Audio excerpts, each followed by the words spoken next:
Hey, this is Dr. Kellum at St. Vincent College, and I am making this video for students from St. Vincent that are currently on the road, 48 states in 48 days. They are in Santa Fe, New Mexico today, and shout out to those students. And I wanted to tell you about some birds that you might find pretty much anywhere around the country. I know that you were in Utah recently, and Jim Walters shared with me that you read about an endangered willow flycatcher. And I don't know if we're going to have a willow flycatcher in Santa Fe, New Mexico, but I know you'll have some flycatcher species there. And I wanted to tell you about a flycatcher species where I am.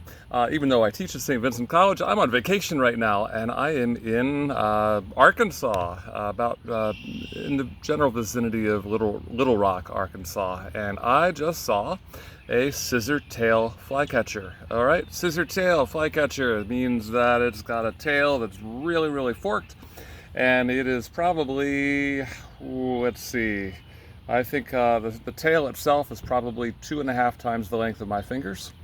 And the bird itself is only about this big. So that tail is like 2/3 of its total length.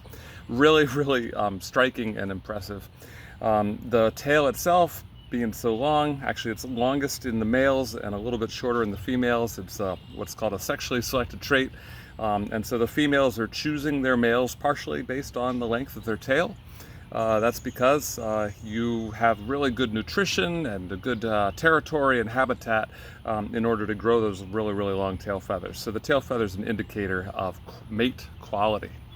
All right, so you've got flycatchers pretty much everywhere, not necessarily the same species, but they are called flycatchers because they do indeed sit and or perch on little branches or telephone wires or something, and they will look for flying insects to find, and then they take off and they grab them with their beaks in midair. Now, I've known this for a long time, but recently I've started to think about the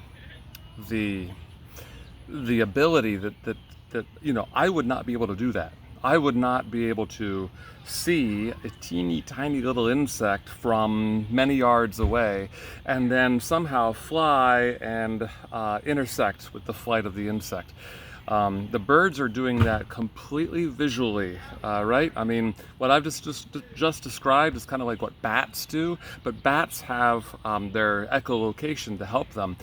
With this flycatcher species, it's all by the eyes, and bird eyes are really, really far superior in terms of sort of resolution than human eyes are. So you have learned a little bit about flycatchers, and I hope you see some.